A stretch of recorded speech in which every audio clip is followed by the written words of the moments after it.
we go. Hey guys, this is Eliza from Dusk Angel Reads, and today I'll be doing my fantasy favourites. Myself, but I don't wanna let you know.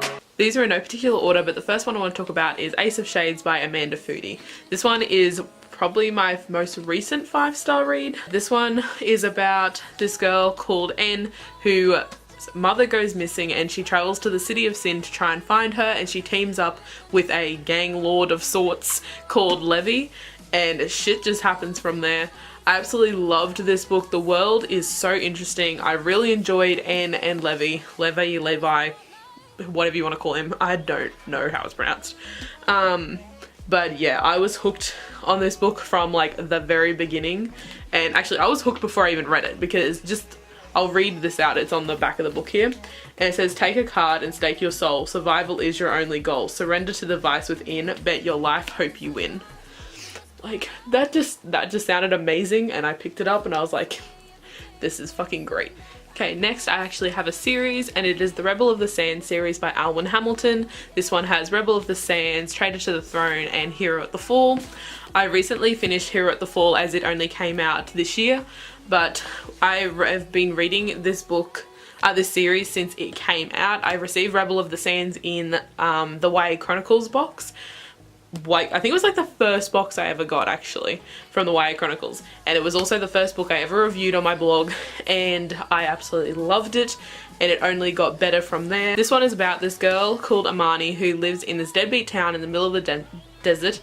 She is a awesome sharpshooter, and she wants to escape this crap hole of a town, and her family that isn't actually her parents, her mother died I think, and they don't know who her father is, and she wants to escape this town, so she goes into a competition to shoot to win some money, so hopefully she can leave, and a lot of crap happens from there, and she ends up escaping on this like a mythical horse thing with this foreigner that she meets in town, and shit just goes on from there. And I absolutely loved the series. It is so fun, it is so action-packed, the world is really unique and interesting. And this one follows jinn, which are like the Arabic Islamic mythology god type peoples. I'm not 100% sure if that's how you pronounce it. I really enjoyed it. The last book was fucking amazing. There was like so many times where I was just like so happy while reading this, and Traitor to the Throne ends on like a massive cliffhanger. So if you read this, make sure you have this one ready, because you will need it. Unfortunately, I read Traitor to the Throne after it came out, and I had to wait a year for Hero at the Fall to come out. But when I got it, I was not disappointed at all. The next book I want to talk about is Strange the Dreamer by Laini Taylor. This one I read as an e-arc when it first, well, before it first came out, and then I went ahead and purchased the UK edition, the US hardcover, and the UK paperback, because I loved it so much, and also these books are fucking gorgeous. This one is about this guy called Laszlo Strange, who is an orphan, and his whole life he has been reading stories and obsessing over this lost city that is now known as Weep. And it's not known, like it's kind of like an Atlanta situation, like no one knows if it's real. And then one day a group of people from Weep turn up in his town to collect scholars and such to go and help them solve their problem. And he makes himself known and goes off on an adventure with them to discover the place of Weep and try and help them solve their little issue. I'm not going to talk about the issue as it's a big spoiler, but I absolutely loved this book. Laini Taylor's writing is amazing. It is very fluent and lyrical, and this is my first experience with her writing, and I really enjoyed it. The only thing I wasn't 100% enjoyed was the romance, as it was kind of insta-love, but as someone who doesn't like romance, and basically all books have freaking romance in them, I've gotten to a point where I just ignore romances unless it's like way too over the top. So for this one I was able to ignore it, and I still enjoyed the rest of the series, rest of the book a lot. Okay, the next series I want to talk about is the Raven Cycle series by Maggie Stiefvater. Have the Raven Boys, I'm losing them, Dream Thieves, Blue Lily, Lily Blue, and the Raven King. This is like a kind of magical realism type like story. I'm not 100% sure what genre it can be counted as, but it is fantasy.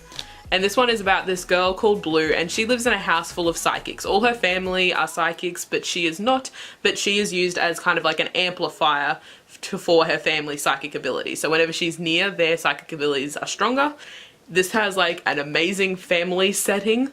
So I really enjoyed the relationships between her and all her family members in the house. Then there's also these 4 boys called Garnsey, Adam, Noah and Ronan, and they are known as the Raven Boys, and they go to this like posh kind of school in town. But Blue ends up finding friendship with them, and they go off on this weird adventure to try and find a dead Welsh king. This series also has some diversity in it. I won't mention exactly who if you haven't read the series, because then it's like kind of a spoiler to like a big development that happens in some of the books. So yeah, but it does have some really awesome diversity. I just had so much fun reading this series, and I've also re-listened to them on audiobook, though I do not particularly advise listening to them on audiobook as the narrator is not great, especially for, I think it's Blue Lily Lily Blue. There's a lot of like singing parts that happen with this weird character that they meet, and the narration was literally cringeworthy for those scenes. I had to like turn it down because whoever that narrator is cannot sing, and because they're trying to do it in like this high-pitched voice to match that specific character, it was not good. So I don't recommend the audiobooks that much. Like, they're okay, but they're not my favorite audiobook. But I still do recommend the entire series by itself anyway, because it is amazing and I love it. Okay, the next series we have is a Portal Fantasy series, and this one is actually now getting extended apparently. I've heard that there is going to be a 4th book, and I've recently seen the cover for it. So I'm so keen, because this was originally just a trilogy. And that trilogy is Miss Peregrine's Peculiar Children's series now. It's not a trilogy anymore. But it has Miss Peregrine's Home for Peculiar Children, Hollow City, and Library of Souls. This series I was kind of iffy about when I first wanted to pick it up, because it kind of seemed like a horror kind of, because of all these like creepy pictures on the front covers, and also throughout the book. Yeah, throughout the books there is some very creepy photos. So I was a bit iffy. I'm not a horror reader. It's not that I'm scared, it's just I'm kind of meh about most horror things. They don't like scare me, and that's the problem. Like, a horror needs to be scary, otherwise what's the point half the time? So I was a bit iffy going into this one, but I do not regret picking up this book at all, because this series is amazing. This one follows this boy called Jacob, who has always heard these weird and wonderful stories from his grandfather. And one day his grandfather, well, something happens to his grandfather, and he decides to go off to this island that his grandfather's spoken about and try and find, like, discover the source of these stories. And all he has are these creepy photos that he discovered underneath his grandfather's bed. So he finds this abandoned orphanage on this, like, creepy little island, and it goes from there. And like I said, it is a portal fantasy, so he ends up in this other, not other world, but it's like a kind of other dimension, slightly. There is a lot of like time travel and world travels in this series, and I loved it. Like, it is so fun, it is so action-packed. I really enjoyed it, and I love the characters. I love Miss Peregrine, she is amazing, and I can't wait for book 4, because I never thought I'd get any more of this world again. But turns out there's gonna be a book 4, and I am so fucking keen.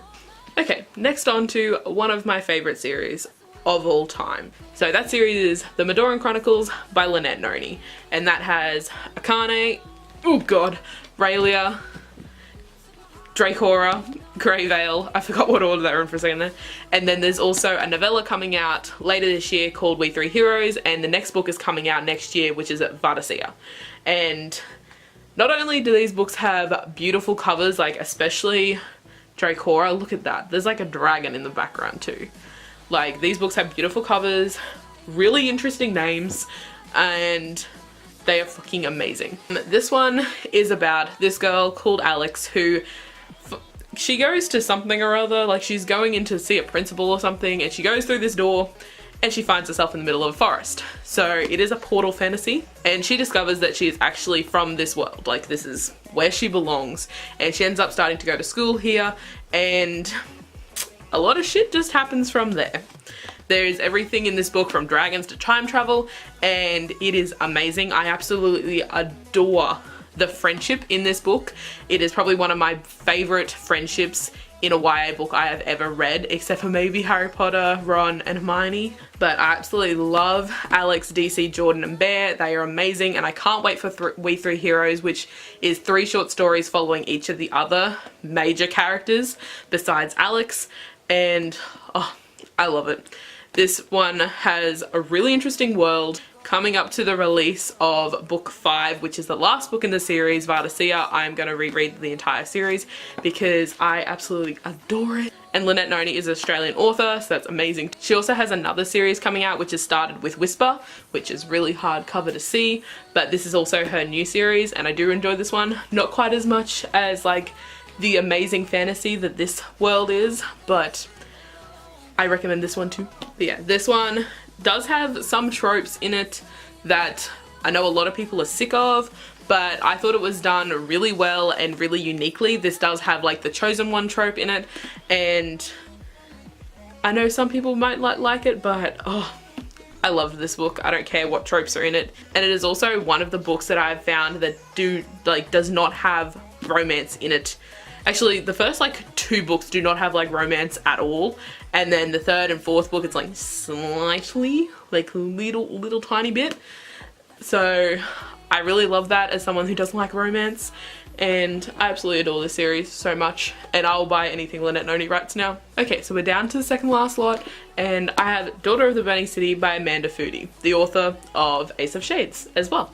This was her debut novel, and I read this as an e-arc from NetGalley, and I absolutely loved it. I love that this is a standalone fantasy, as it is really hard to find good standalone fantasies. There's a lot of sexualities that come up in this book, which I really enjoyed, and I just love it. It's amazing, and it's really kind of like verging on horror creepiness, but amazing as well. This one follows this girl who is the adopted daughter of this guy who runs Gomorrah. Gomorrah is like this circus on wheels kind of. It's like a traveling circus, and it is massive. It's like basically like a moving town. It is that big. And she has, like everyone in this story basically has abilities. Her ability is that she can create illusions with her mind, and she has created herself a family of illusions who are her friends and considered her family. And the problem is her illusions start getting killed off, which she thought was impossible because they're illusions, they're her creations, they're not real people, so they shouldn't be able to die. But it turns out someone's trying to kill them. And it's basically just the mystery of trying to solve who and how people are killing her illusions. But yeah, this one is an amazing book. I absolutely loved it. I read this so quickly, and this was the reason why Amanda Foody is now like an auto-buy author for me, and why I picked up Ace of Shades as soon as it came out. And I absolutely love it, and I highly recommend everything Amanda Foody has done so far. The last one is probably one that's a bit obvious, and yeah, it's a bit obvious. The Harry Potter series by J.K. Rowling, and also all of the things that come with the Harry Potter series. So this is a series that I absolutely adore. I can't explain why I love it so much. It's just amazing, and I've reread it I think about 12 times now. I absolutely love it. I have 4 dedicated bookshelves specifically for Harry Potter and Fantastic Beasts stuff, and I just love it. I recommend the whole entire Harry Potter series. I also recommend the Hogwarts Library set, Quidditch Through the Ages, Fantastic Beasts and Where to Find Them, and The Tales of Beedle the Bard. I love these books. They are just so awesome and informative, and I highly recommend the audiobooks for these 2. They haven't done the audiobook for Tales of Beedle the Bard just yet, but the audiobooks for Fantastic Beasts and Quidditch Through the Ages are amazing. The audiobook for Fantastic Beasts, basically it just follows exactly what is written in this book, and there's also like a lot of sound effects and stuff that go along with it. So when he starts talking about dragons, you'll hear like a dragon roar and stuff. and it is really amazingly done, and I absolutely love and highly recommend the Fantastic Beasts audiobook. I also beyond recommend the Quidditch Through the Ages audiobook if you're a Harry Potter fan. The audiobook not only follows everything that is written in this book, it also has bonus content that came from Pottermore that is related to Quidditch. So in the actual book itself, we kind of just get information about Quidditch, Quidditch teams, how Quidditch came to be, the balls and everything like that. And then in the audiobook, you also get a little bit more history that was added on. And there's also like one bonus thing right at the end that made my fucking year. And that was Ginny Potter announcing the Quidditch World Cup for 2014. Like, that sounds amazing enough as it is. It's her going day by day for all the lead up events to the final, and then her directly commentating the final. And then we also get a little bit from Rita Skeeter, who is also at the Quidditch match but doesn't care about Quidditch at all. She just wants to know the gossip between Harry, Hermione, Ron, their kids, Ginny, Luna, Neville, all of them come back, and you get to see a little glimpse of them again. And it was amazing to see just that little bit more of the characters that we love further on from what we've seen in the Harry Potter books. So I absolutely loved the audiobook for this, and I highly recommend it. And also lastly, in the Harry Potter world, I also recommend the short stories that are the Pottermore Presents series, which you can only get on like ebook. And they are amazing. They're just like some extra little facts about different things. I can't remember the names of them exactly, so I'll just read them off. The first one is Short Stories from Hogwarts of Heroism, Hardship and Dangerous Hobbies. The second one is Short Stories from Hogwarts of Power, Politics and Pesty Poltergeists. And the last one is Hogwarts, an Incomplete and Unreliable Guide. And it's just some like extra facts that if you've read Pottermore, you've probably seen some of these things, but it was just like put into little short stories. I think they're only like 70 ebook pages or something like that, but they are really fun and really cool if you're a fan of the Harry Potter world. But yeah, that's all my fantasy favorites that I currently have. All these books were rated 5s, or at least most of the series was in some cases. So yeah, that's the end of this video. If you enjoyed it, make sure you give it a like and subscribe, and I'll see you next time.